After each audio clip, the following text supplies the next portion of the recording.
noches, querido público. Yo soy Doña Latina de Hispalis. Me hubiese encantado representar esta obra con mis compañeros, pero no hay papeles para negros. El caso es que me siento muy contenta de venir a cotillar con todos ustedes esta noche lo que pasa en mi entorno, ¿no? El otro día, claro, tengo que explicar un poco lo del otro día. Nuestra cultura puede ser a 1000 años antes de Cristo o ayer. La cuestión es que estaba viendo el telediario con mi madre y de repente me dice: Latina Alejandra, deje esa callejeadera. La calle no trae nada bueno. Hoy se ha perdido el respeto por todo. En mis tiempos eso no sucedía. Y yo me quedo como, ¿qué sucedía en la época de mi madre? A ver si es que no nos ha tocado la peor época a nosotros. Entonces decidí ponerme la tediosa tarea de leer y remontarme al siglo XIX. Y a principios de siglo vi algo como el nombre de Napoleón Bonaparte. Bueno, aparte. Napoleón decide entrar en España con sus tropas. Para eso necesito cambiarme el sombrero un poco. Napoleón decide entrar en España con sus tropas para invadir Portugal. Pero ya que estaba, se quedaron. La cuestión es que se quedó, eso sí, medio Marruecos vacío. Y entonces con sus tropas de la Liberté, con sus fusilamientos pour la Liberté, normalmente se libertaron de mucha gente. Al final me preguntaba yo, ¿quién es el ganador, no? ¿Quién ganó? ¿Quién perdió? Ellos ganaron, nosotros perdimos. Bueno, da un poco igual, ¿no? Al final somos todos hermanitos en la comunidad europea. Así que no sabía qué quería llegar mi madre con eso de que los tiempos antes eran mejor. Así que decidí adelantar un poco en la época y llegué a mitad de siglo con el riñado de Isabel II. Claro, no me miren con esas caras. Eso de riña y niña, te sale una riña. La verdad es que encima que te casen con el primo más pelmazo, con el más mamerto, eso de que te odie, que si tu tío te odia, ¿no? Y encima su ejército también, bueno, su guerrilla, que te odie el ejército, que te odie todo el mundo al final, ¿no? Un poco. Esta gente loca que dice cosas tan raras que nadie entiende. Estudiantes catedráticos que les llaman, ya luego les llamaron bohemios. Por suceden muchas cosas. Se suceden los gobiernos, se sucede la crisis, se sucede el hambre con las enfermedades, se suceden las muertes. Vamos, una sucesión de sucesos excepcionales que cuando te quieres dar cuenta, ya sucedió. La cuestión es que yo decidí adelantar un poco en la época porque aún no lo veía claro. Entonces me fui a final de siglo, ¿no? Y esto es el capítulo 3, que es el 98.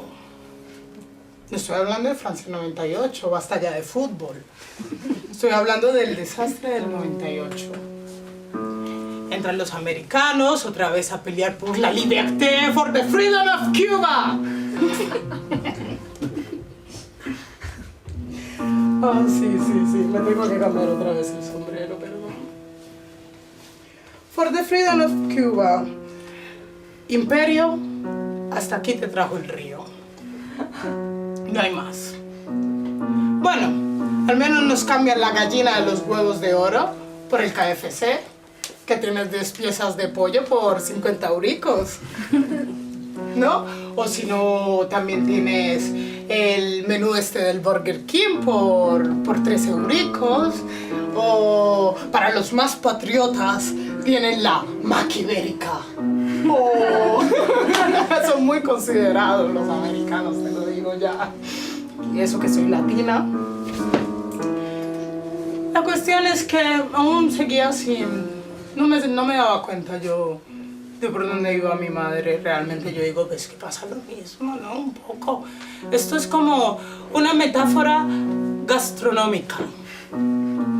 El pan es la guerra de principio de siglo, la carne es la niña loca está tratando de gobernar y luego el otro pan es el fin de siglo, ¿no? El que se coma esa hamburguesa, ya que estamos hablando de comida, yo creo que le tiene que dar una indigestión muy chunga. Tiene que les coja una palabra a ustedes. Yo creo que el Dalí debió comerse una de esas porque para tirar esos trazos tan raros, ¡ay, nadie los entiende! Es una cosa muy rara, ¿no? Entonces yo dije, no, necesito una palabra que realmente describa nuestra sociedad, ¿no? Con lo bueno, con lo malo. Entonces yo dije, algo que une un poco lo trágico, lo chistoso, lo grotesco. Y ahí fue donde yo encontré a nuestro homenajeado autor Ramón María del Valle Inclán. El esperpento.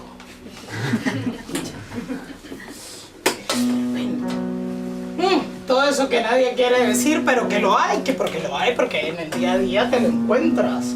¿A que no? Yo no sé, de aquí lo veo. No sé ustedes. Señores, el genio ha muerto.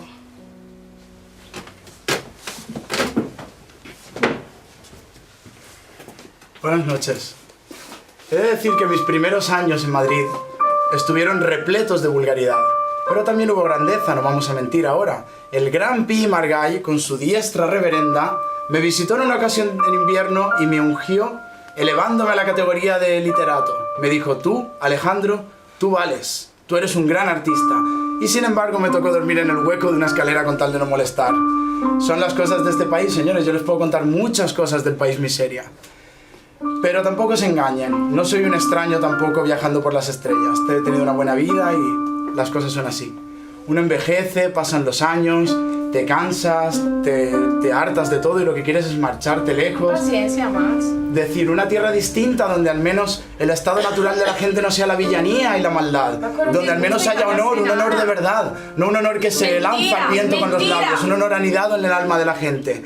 Ojalá alguno de vosotros supiera afirmar y negar de manera categórica, ojalá. ¡Mentira! Ten paciencia, Max. Pero si yo lo que quiero es irme, marcharme de aquí por compasión, sacadme de aquí por instinto de supervivencia, por estética, así es que yo me veo sano en este país de enfermos. Negros fusiles, matadme a mí con vuestros plomos. Tanto lloré la muerte de mi amigo Alejandro, tanto la lloré, que tuve que escribirle a Rubén Darío, decirle algo debemos hacer. Hay que solucionar esta situación, no podemos dejar dos mujeres desamparadas con una obra magnífica sin publicar. El rechazo de esas 70 míseras pesetas del liberal le condujeron a la locura, una locura desesperada. ¿Por qué se hace algo así con un hombre de bien? No es justo. Y al final él quiso matarse y no pudo matarse. Y sin embargo la vida le dio el final de tragedia que él siempre quiso. Acabó ciego, loco y furioso. A mí la muerte no me asusta. Lémela de nuevo, por favor, Colette, por compasión. ¡Vos es malvada del aguardiente! ¡Max! ¡Interponte autoridad! ¿De dónde me gano yo ahora 20 duros?